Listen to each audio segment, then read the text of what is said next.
ის მიხარია რომ პირველი ქართველი ვარ ვინც კონტენტს ჩამოიტანა ჩრდილოეთ კორეიდან. მსგავსი კონტენტი მეგობრებო საქართველოში კი არა. უცხოელსაც არავის არ გაუკეთებია თითქმის.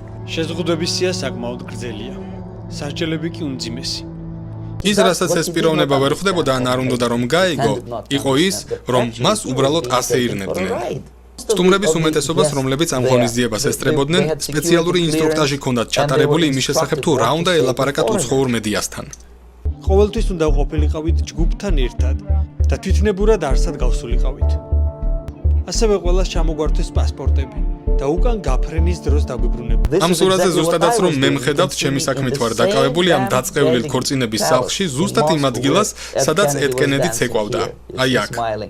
მარცხნივ სამი ჟურნალისტი, სხვადასხვა ქვეყნებიდან, აზია, აფრიკა, ლათინური ამერიკა. როგორც ხედავთ, მათ მოსწონთ ეს საღამო. ისინი დაბრუნდებიან უკან და დაწერენ სტატიას, ჩვენ ვიყავით ტიპიურ რუსულ ქორწილში. მაგრამ სინამდვილეში ისინი არ ყოფილან ნამდვილ რუსულ ქორწილში. ისინი იყვნენ ფარსში, ისინი იყვნენ ცირკში. გამომდინარე იქიდან, რომ ჩვენინებით სასტუმროს დატოვება არ შეიძლებოდა, ექსკურსიები იყო ერთადერთი გზა გვენახა ქალაქი.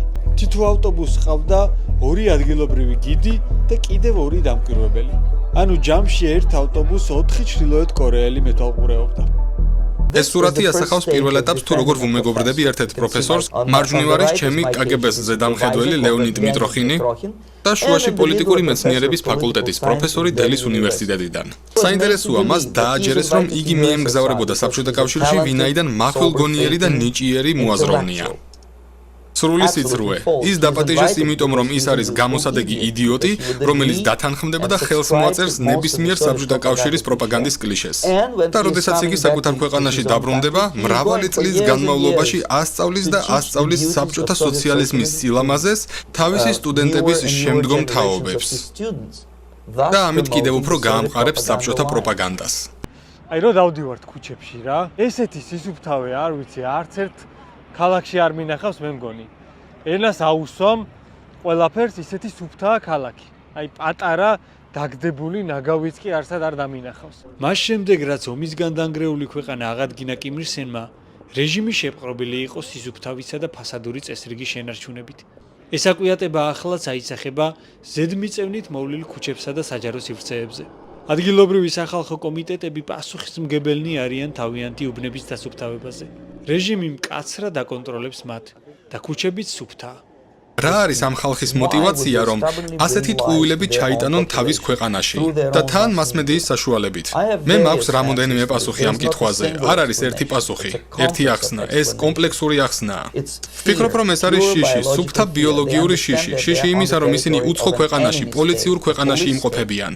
და მხოლოდ იმის გამო, რომ თავისი ტყავი და თავისი საცოდავი სამსახური შეინარჩუნონ, ისინი მზად არიან მოიტყუონ, ვიდრე ტრფელი კითხვები დასვან და ამით სიმართლე გააჟღერონ. მეორე, ამ გონებაჩლუნგების უმრავლესობას ეშინიათ საკუთარი სამსახურის დაკარგვა. ცხადია, რომ თუ შენ სიმართლეს ილაპარაკებ საბჭოთა კავშირის შესახებ, ნიუ-იორკ ტაიმსში ან თუნდაც ლოს-ანჯელეს ტაიმსში დიდი ხანი ვერ გაძლებ. გაგათავისუფლებენ. გეტყვიან, რანაირი კორესპონდენტი ხარ, როდესაც საერთო ენის გამონახვაც კი არ შეგიძლია რუსებთან 24 საათში რომ გამოგაგდესო. ასე რომ მხოლოდ იმის გამო, რომ კონფორმისტულები იყვნენ თავისი ბოსების მიმართ, ისინი ცდილობენ, რომ არ გააღიზიანონ თავისი კითხვების საბჭოთა კავშირის წარმომადგენლები, მათ შორის მეც. გულის სიღრმეში იმედი მქონდა, რომ რამენაირად მაინც გამაღიზიანებდნენ თავისი კითხვებით, მაგრამ მათ გადაწყვიტეს, რომ ეს არ გაეკეთებინათ.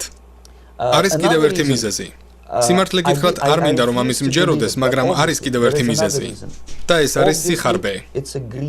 ეს ხალხი უზარმაზარ ფულს შოულობს. როდესაც შეერთებულ შტატებში დაბრუნდებიან, ისინი ამტკიცებენ, რომ ჩემი ქვეყნის ექსპერტები არიან. ისინი წერენ წიგნებს, რომლებიც მილიონობით იყიდება.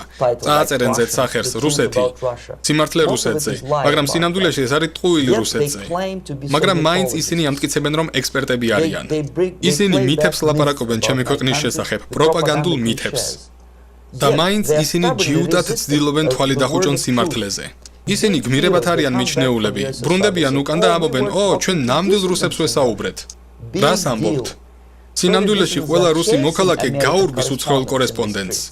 ქუჩებში ემალებიან და კონტაქტის თავიდან არიდებას ცდილობენ. ანუ ჩვენთვის გამოუშვეს სარიელი მეტრო, სარიელი ვაგონებით. სპეციალურად ჩვენთვის, რომ ადგილობრივებთან არ ქონოდა არანაირი გადაკვეთა. სიგიჟია. მაგარი ჯიგრები არიან. ვიტყოდი რომ ესენი არიან დაკომპლექსებული და უღირსი ადამიანები და განიცდიან საღი აზროვნებისა და ინტელექტუალურ ნაკლებობას. მათ ჩამოაქვთ სწორედ ასეთი ისტორიები, საბავშვო ბაღი ციმბირში. და ვერ ხედავენ იმას, რომ სინამდვილეში ეს არის ციხე ბავშვებისათვის, რომელთა მშობლებიც არიან პოლიტიკური პატიმრები.